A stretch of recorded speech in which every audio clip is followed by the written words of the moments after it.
Fantastic. So for the other guys, we Stephen and I attended an event this weekend. We were speaking at the War on Health conference. It was a 2-day event. Stephen gave an incredible talk on bloods. Yeah, really good. I think we should record that as a podcast if we can, Steve. And mine was just on basic stuff more than anything. It covered a few little things, but it probably could have gone a little bit better for me, I think. But the joys of traveling for 5 hours each way, but all good. Thoroughly enjoyed. Anyway, let's get to some Q's at Q&A. Any guys got any questions? Let me open up the chat. What's in there, Steve? What was the conference? At the moment, don't worry, I'm on it. I'm your admin. Yeah. Nothing in the chat. So Mike has asked what the conference was. The conference was the War on Health conference held by Phil Escott and Ben Hunt. We had an incredible lineup of speakers, including Stephen, myself, Andrew Scarborough, Dr. Malik, Sarah Pugh, and lots of others.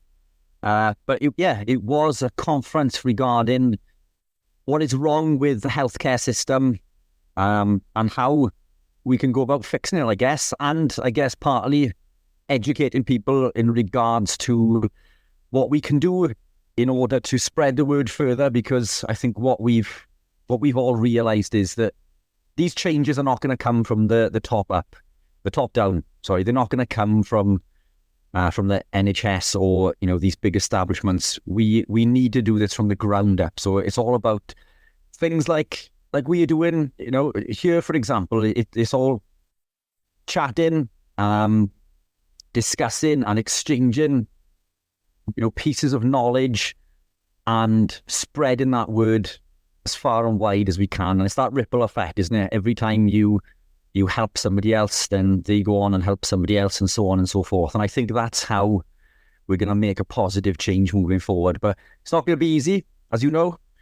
Stephen and I get lots of abuse, believe it or not, on social media and on our YouTube channel for the content that we put up, because it goes against lots of mainstream media. Stephen and I recorded an incredible podcast. I think it's one of the best ones we've ever done in regards to information and stats. It was looking at the environmental impacts, the harm caused to animals, and how beneficial eating plants versus animal proteins would be. And what I noticed, Stephen, I don't know if you've noticed the same, but I had an incredible amount of views in a very short space of time. It was trending to be one of my most viewed podcasts, and then it just stopped. Yep. And it's barely moved since. And I've noticed that when you go onto YouTube, you can like or dislike a video. Facebook have removed that dislike button, but it's still available on YouTube. I don't know if this has anything to do with it, but I know that everything works towards the algorithm, and I've made sure that myself and the team have stayed on top of the comments within the video to keep and push the algorithm. But it's the most disliked video that I've ever posted, and it's still sort of 96% positive, but most of our content is around 99%. So that 3% has made a massive difference. And the video, my end, Steve, I don't know if you can, if you can relate to this, but mine has just stopped dead in its tracks. It's dropped off the edge of a cliff. And it's a shame, because it's an incredible video. Yeah, I took mine off. As you know, I took it off for 2 reasons. One is because I wanted to bump up people going to your channel, because most of the information is coming from you. And secondly, because I was fed up with so many people swearing in the comments and being completely ignorant. And everyone's laughing, but it's quite demoralising when you're a thoroughly nice person and you put some facts out there and you just get told to F off. This can't be true. Somebody said something like, "I've worked in data all my life, and I can tell you that your facts about the animals dying compared to for vegan compared to carnivore, that data isn't true." And I said, okay, that's fine. I have science to back it up. If you go to my channel, or if you go to the video, and look at whatever the timestamp was, you'll see that data, where we got the data from. I think you must have missed it. I got F off. You think I'm going to your effing channel to read your effing data when I've done this for years? So I wrote back, thank you for your reasonable and scientific reply. It's greatly appreciated, but I think you've shown what sort of person you are. To which I got another stream of invective saying, it's effing common sense that fruit and veg are effing okay. And I just put, well, that's a guy that's in years of data. So I'll leave both these comments up, and then people reading them can make their own decision who's the level-headed person here. But the thing is, you can only do that so much without it wearing you down a bit. And the facts are there. I mean, the whole point is, if you put facts on a video and someone challenges the facts and you say, there's the timestamp, tell me what's wrong with those figures and I will listen. So you can't do any more than that. So you're right. I mean, I think you were trending and getting lots of views. I was getting lots of views. Lots for us, like 1,000 in the first 24 hours is a lot for us. So all the work we put in, the algorithm wins every time, because once you've had one video flagged up, you get taken off the recommendations and you get hidden, which you knew, Rich. But can we just flip this as well? Because your video that's just recently got 100,000 views, which is great, also shows that you can overcome that, because you took out 6 minutes of a 60-minute video, 6 minutes that you knew were not favourable to the algorithm. Yeah. And you went from getting 3,000 views on it to 100,000. So you have to play the game.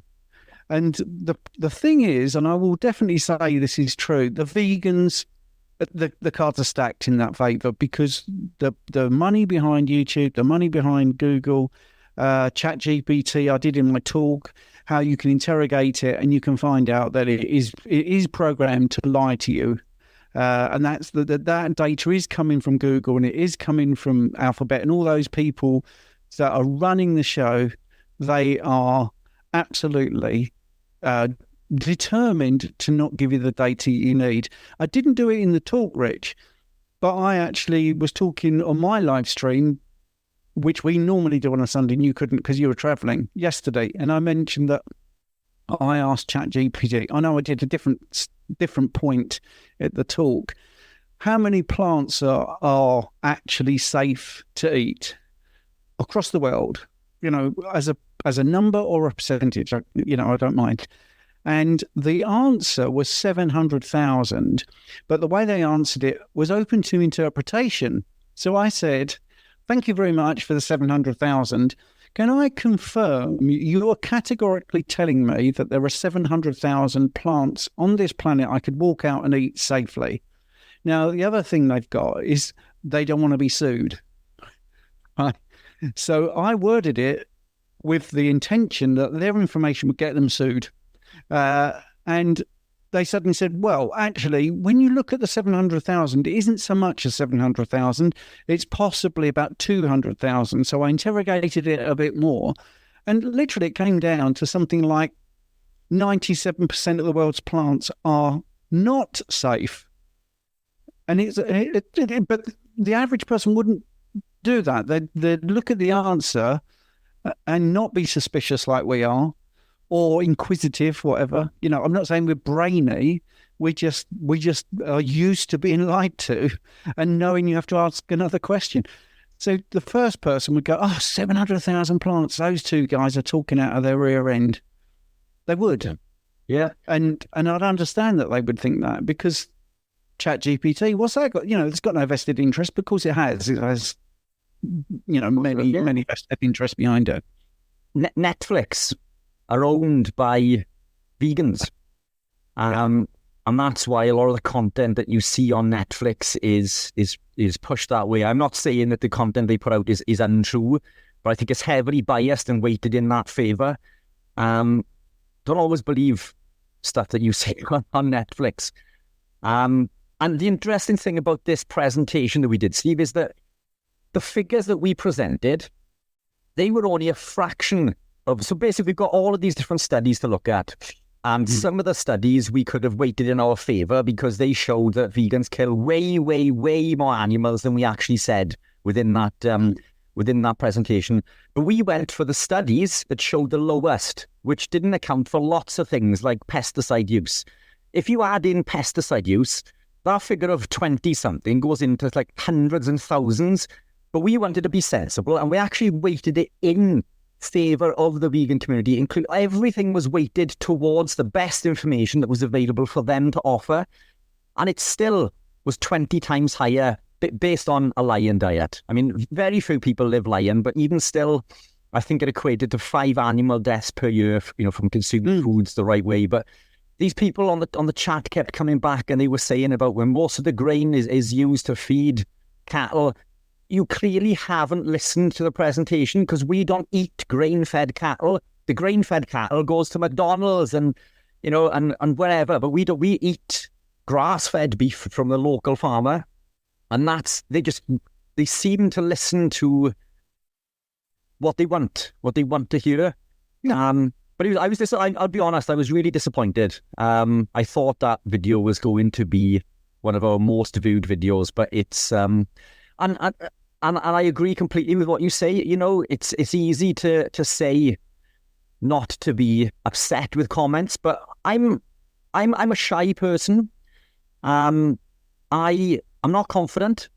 In that speaking event yesterday, I was bricking it when you're up there, when you've got all of these people looking at you. It's nerve-wracking, and it doesn't get easier. I think you just become more accustomed to it through practice and routine. And it probably showed, but I'm not confident. It didn't. Did you think so? That didn't. No, you did very well. Appreciate that. Well, you too, if you were worried, I don't know if you were, but that didn't show either. No, I thought I was rubbish. The thing is, when you talk like that, Michael, we will get to your question, by the way. You've been sitting there really, really patient. But I knew Rich would want to get that off his chest, and I think you'll be interested, because it is about how carnivores are perceived and the problems we're having. And I have got a smirky thing to tell you about Netflix in a second as well. But I hated my presentation. I thought, but it's the way you are, the way you are as a person. I think the person that comes off and thinks, wow, I was amazing, is not a person you want to deal with. Right? If anyone does anything and comes off and says, I'm fantastic, wasn't that brilliant, they've got a problem. And it may even be true that it was brilliant, but you don't want that. So it's not false. It's not a false humbleness. I came off and I was gobsmacked that people saying, "Oh, that was great. That was really great." I was literally genuinely gobsmacked. It was really nice. Same with you. When you just said that, I thought, well, that's not how it came across. It came across as, here's a guy who's done quite a few presentations and it's all in his stride. I think we better get on to the questions, because this is allegedly a Q&A session. Oh, we'll do that. But it's not every day we do a conference, guys. And, it's interesting. And we don't... I've met Richard twice in real life. So anyway, right. So Michael has asked... He's not going to like my answer, I can tell you that already. But what are some of the sleep quality metrics I can use to gauge its quality and ability for the body to recover from recent workouts? Which is a great question. Is heart rate variability going down over time an indication of training too much, for example? So go on, Rich. Blind him with science. So hit me with yours first, because I'm intrigued now in regards to what information you're going to put forward. Right. Well, I'm a bit old school, because I've been through that and I've worn the wearables and I've done all that and I've had a sleep monitoring thing and everything.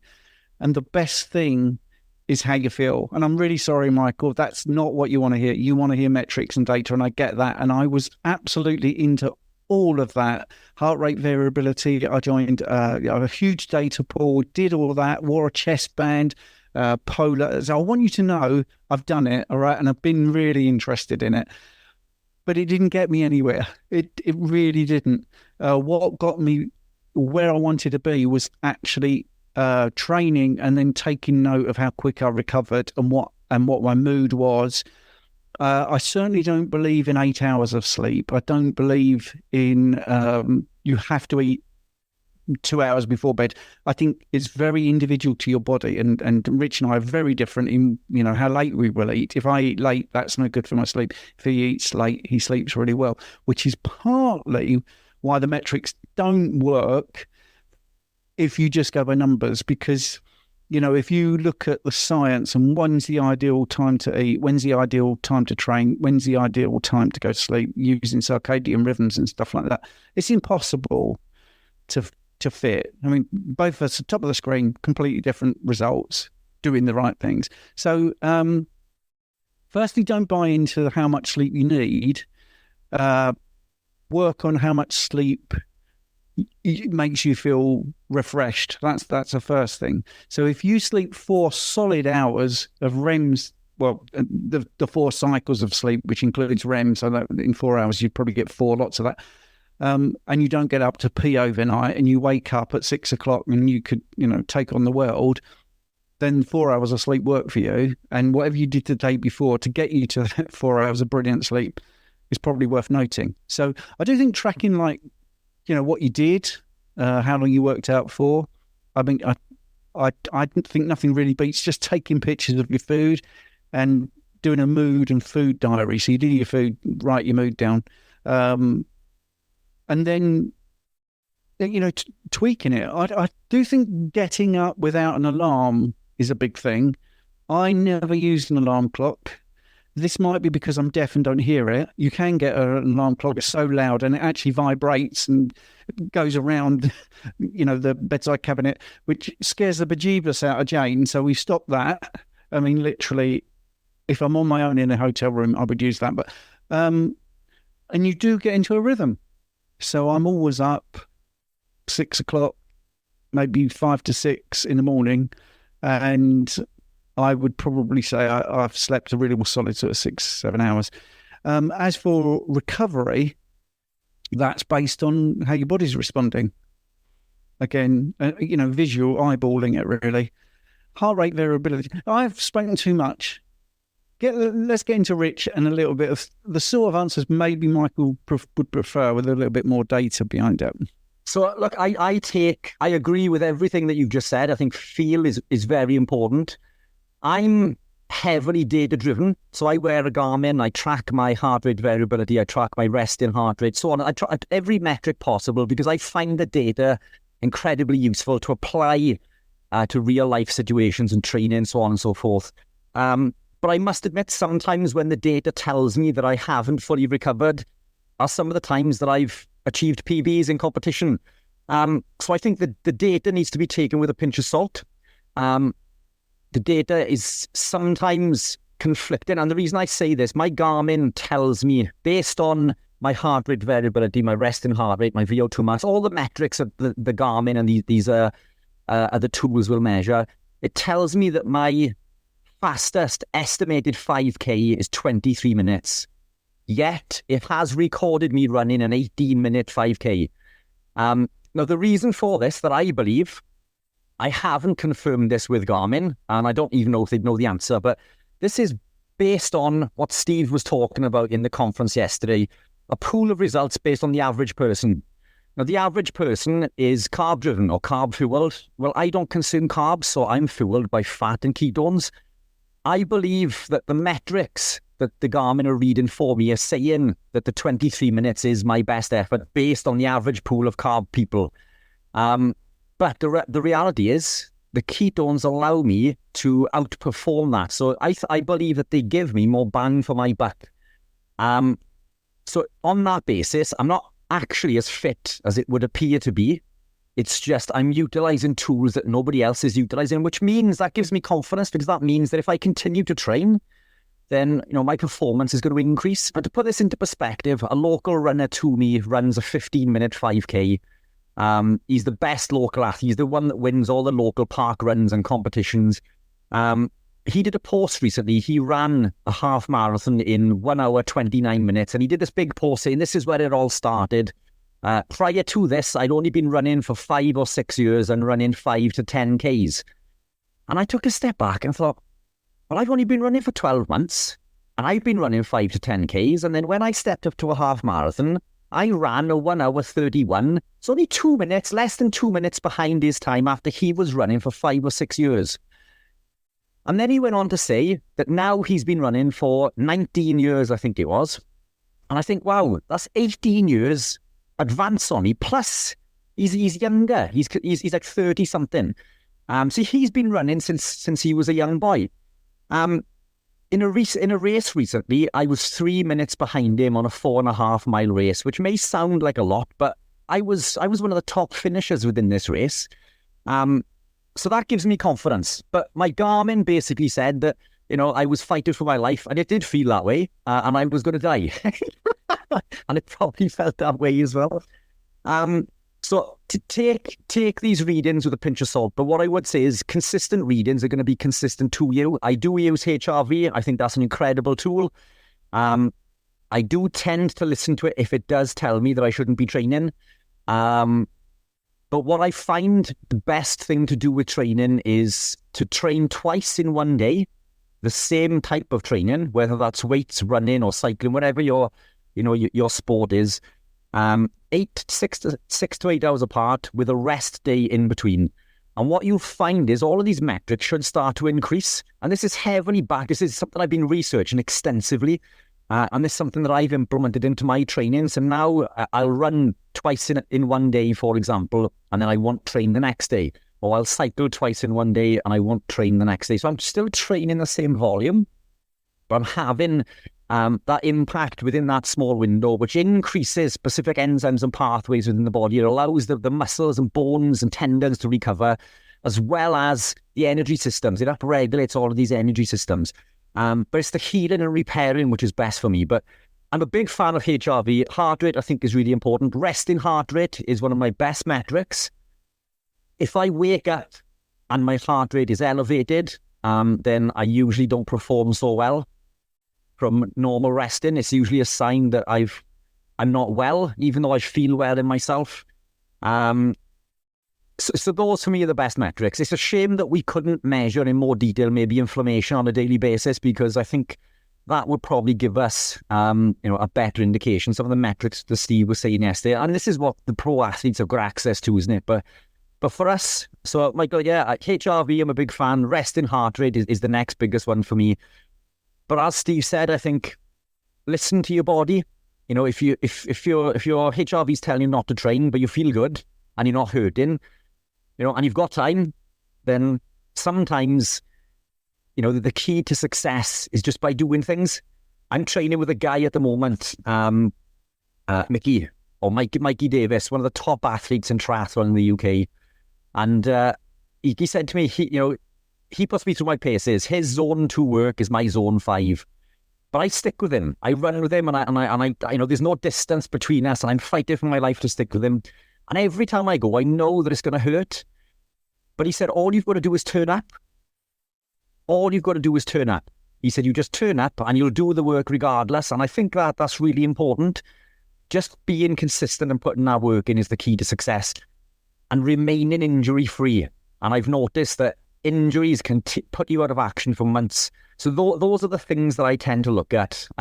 We need to be consistent, but we need to be injury-free as well. So I'm always cautious in regards to training volume if I do have a few niggles. But now, since I've implemented the split training, the injuries are few and far between. Touch wood, I haven't had one since I can remember. I'm running at 6 o'clock, so I hope I haven't given myself the kiss of death. But yeah, that would be my advice. And heart rate variability is just the fact that if you've got a pulse rate of, this is for people that might not know, 60 beats per minute, that doesn't mean every single second you get a beat. Sometimes it's in 0.9, sometimes it's 1.1, and that variability is one of the things that people think is a good indicator, and it is. But everything, all those metrics, people look at it and it's a snapshot. This is why the wearables are good, because they're not a snapshot. They're over 24 hours, and I'm not anti-wearables if you're into the data. But as Phil said in the chat there, he wears a smartwatch to monitor his sleep. It helps as a guide when you wake up refreshed. You know you've had a good sleep. When you're buzzing in the morning and have energy all day, that's the best measure. And I think that is true.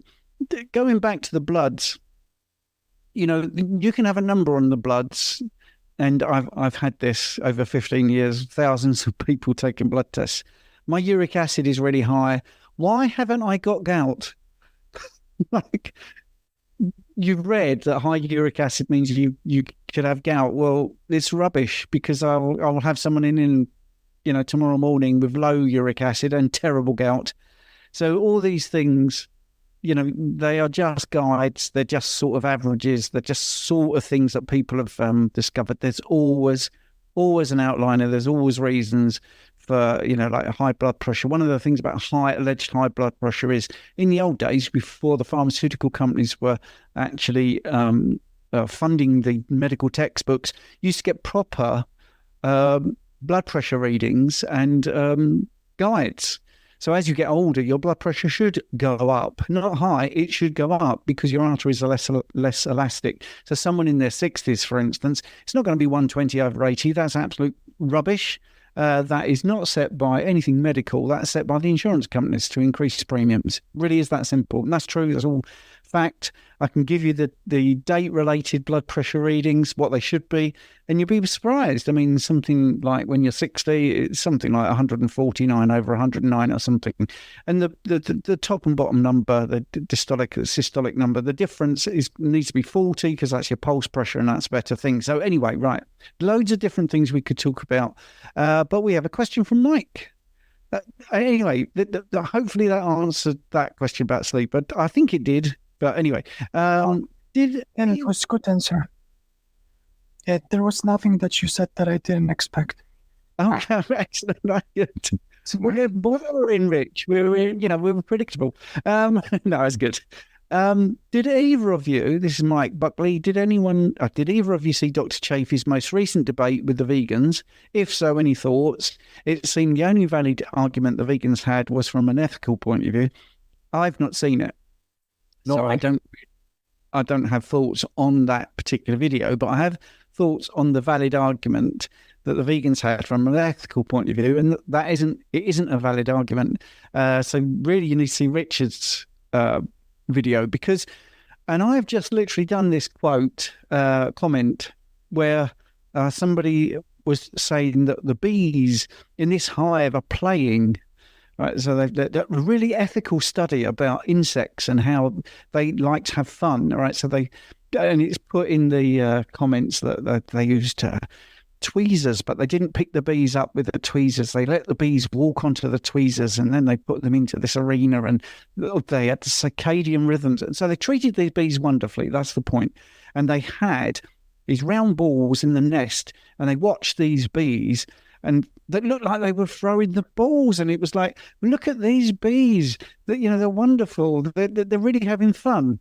And a beekeeper said, well, that's not what's happening, actually. In a hive, they chuck out anything that shouldn't be there. That's actually what's happening. They're tidying up the hive you've given them. And I put, and it annoyed everybody, these beautiful beasts we're looking up? Well, billions of these bees will die every year for vegans to have their avocados and almonds, which is true. They actually kill about, in 6 weeks, 8 billion bees, because they bring them in planes to pollinate the almonds and the avocados, and those bees die. Simple as that. 8 billion in 6 weeks, just in California. So when people talk about this ethical point of view, those bees are not killed directly. Don't eat the bees, right? So you're not carnivorous like that. You're not eating the bee, but you are, because you're eating the almonds that have killed them. You're eating the avocados.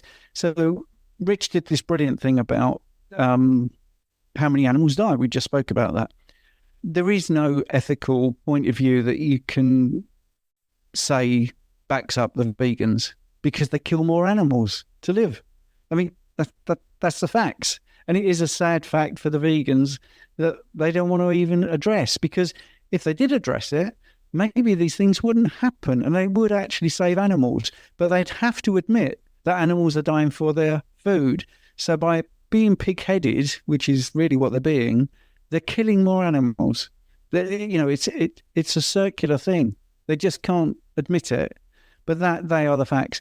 You know, I had Lee on yesterday, the Kent carnivore, and he was saying that you know, if you want organic veg, you've got to have manure from cattle, right? So you're eating these organic vegetables, and the only way you can have that is supporting cattle. And the only reason a farmer would keep cattle is because he can slaughter the cattle and sell it for meat. It's not a pet. So whichever way you look at it, things will die to provide vegans with food. Sorry, Rich, you were going to jump in there. Sorry. No, I think you've covered that. I haven't seen the video. I have seen Chafee do the post. I don't get an awful lot of time to listen to other people's podcasts recently, you know, since doing your own content. Most of my time, and Steve's time probably also, is spent researching. I think it's good to listen to podcasts, but and that's why we do it. But for me, I try to find this information without any bias. So I look at the research I think sometimes when you listen to a podcast, and I shouldn't really say this because we do podcasts, but when you do a podcast, you can be biased to that opinion. But when you look at a research paper, you come up with your own conclusion. But this is what Steve and I speak about. So, I mean, what we present is our own conclusion from these papers. And I try to be unbiased as I can, because I'm in this for optimal health. You know, I'm not wedded to keto. And this is what people sometimes sort of throw back at me. Well, you've got a business. The fact of the matter is, if I told people that living keto long-term was dangerous, but cycling it every few months is really good for you, that is a much easier sell than telling people that living this way is better for us. More people would buy into this, and I genuinely believe my business would skyrocket. But I believe it to be untrue. I think that we should be living this way continuously, at least predominantly. I can't ethically put forward a point that would allow my business to flourish and thrive that I don't believe in. And this is what Steve and I do. We are incredibly unbiased in regards to reviews. So I haven't seen the podcast. I've seen some of the comments on his post. And as Phil's mentioned there, you know, Sean Baker has given up with argue with vegans a few years ago. He has recently responded to vegans, and nothing has changed. Some people are not open to hearing something new, and I agree. And I think, Steve, when you said earlier that, you know, these people come on and they get abusive, it upsets me. It ruins my day. And I know it's just words on a screen from somebody that I'm never likely to meet, but it genuinely, sometimes I lose sleep over this because I'm a nice guy, you know, contrary to popular belief. These comments, they do upset me, and to the point where I've almost thought about turning comments off on YouTube, or just not even responding. But it's just so disconcerting when you try to supply this research and evidence, and there's so much kickback, when ultimately you're just trying to help this person that is giving you abuse. You're trying to guide them in the direction they are actually trying to go. They want, you know, to look after animals. They care for the planet and they care for themselves. And this is the key. I'm giving you the magic formula. And yet we just get a boost for it. You know? Yeah, and that's the problem is, right? And again, we'll go back to the presentation yesterday. I did 5 case studies in mine.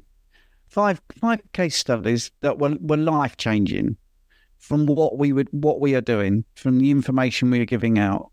So, you know, I'll give you one example, was that the lady was being told she'd need a kidney transplant, and this was based off the wrong reading of the bloods, you know, all documented, all down for dialysis and transplant, everything. And just doing one simple test actually stopped that. Now, I'm the reverse of Richard. I sleep really well because we get tons of really nice comments, and every day we'll get a comment like, "Yeah, it's life changing. Thank you for doing that." You know, yesterday even yesterday, people coming up and saying, "Oh, once a week man, he's not on here today, but you know, he came up, look at me, I've lost tons of weight. I feel so good. Thank you. I want to shake your hand." Well, it's worth it, Rich. It is worth it, mate. And you know, I don't want to coach you in front of everybody, but you're doing a good job, and everybody here that's listening, knows that.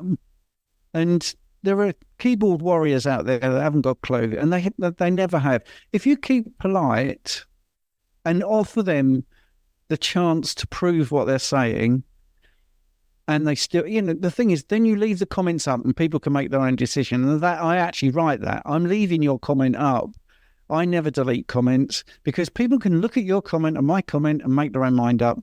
And that tends to shut them up because they're always rubbish. They're either sweary, angry, or don't address the problem, that they allegedly think is wrong with what you said. Never do that. And, I also say when they start going, well, you're a, whatever person, I say, well, there you go. There's your MO. You don't attack the data, you attack the person. And that proves you don't know anything about the data. And if the more you prove it, the more you just keep being placid. I mean, I know for Chafee, he's got 10 times the amount of subscribers and 10 times the amount of comments, so therefore sort of 10 times the amount of abuse. But he's always, polite. He always gives them a chance to back up what they're saying, and they never can because they can't. So I think, don't lose sleep over it, mate. Really don't. Because you're doing the right thing. You said it. You said, both of us, I've never heard you say that before, but I feel the same. I know I could make literally 10 times the amount of money if I went back to being high carb and I sold workout programs, and we did, meal plans that looked fabulous and had lots of pasta. I know that for a fact, but it's rubbish. It's not the right thing to do, but it would sell and you'd get more views and all of that. But do the right thing, honestly, do the right thing and just stick with it. And if people abuse you, sadly, they don't know. And there is also the abuse from people that don't know better. They genuinely think that they are saying something that's helpful and, they're well-meaning but misinformed. And you've got to remember, as you said, it's coming top down. If you've got someone that's a nurse, for instance, and I know this is emotive, my first girlfriend I was serious about, I lost to breast cancer, and she was a nurse that nursed my mum in the intensive care. So I've got a lot of time for nurses, and they're well-meaning, but the top-down information is wrong. And when I get into, in my 40s and I was doing the diabetic clinic and stuff like that, boy, the misinformation was really strong and even with experience. So somebody, 100 patients would come in, let's say, in a week, and 10 would be doing really well. And you'd say, what are you doing? And it would always be low carb, always. But these nurses saw that, but it didn't wake them up. Even with somebody like me saying, this is really working, this low carb, this is the thing. This is doing more than everything else we're doing, more than the exercise programs, more than the low fat, calorie restricted, blah, blah, blah, blah, all that rubbish. And they didn't want to know. Now, that is their fault. That is their fault because there's the evidence week in, week out, and somebody actually pointing it out. But that's how deeply indoctrinated they are. And that's tough. I mean, even Einstein said common sense isn't a real thing. Common sense is your biases that you've grown over the first 18 years of your life. That's actually what common sense is. It isn't really common sense. That isn't so true because common sense is looking at 100 people and realising that 10 of them are doing really well and there's only one common denominator, and that was the low-carb diet or cutting out carbs. And so, it is a minefield. What we're doing. I agree. If I might, gentlemen. Yeah. So I want to thank you both for answering, and I suppose I should have used a better word than ethical. What I meant was the vegans talked about how some cows, pigs, chickens, etc. are aren't treated very, very well, and of course, some are treated better than others, and that was really the extent of the argument. That's all. But thank you both for answering. So again, Mike, I appreciate that. I mean, I think if you look at what we try to do, and it is easier for us in the UK because all cattle is grass-fed. The only time that they feed grain to cattle is during the winter if the grass isn't growing. So it's easier for us in the UK to have grass-fed everything. But obviously, it's more difficult in the US. They have specific feedlots, don't they, for caged animals, and they feed them grain, and they all go to slaughter for the burgers and so on and so forth. So I understand from the vegan point of view, that's what they are seeing, but that isn't what you and I are consuming. We are against that too. I'm dead against that. I'm all for animal health and well-being. I want that animal in the field, living its best life, enjoying the world. So basically, but can I just add something, Rich? Because you're getting into the vagueness, but if you talk about how badly animals are treated, they are treated badly for the vegan side.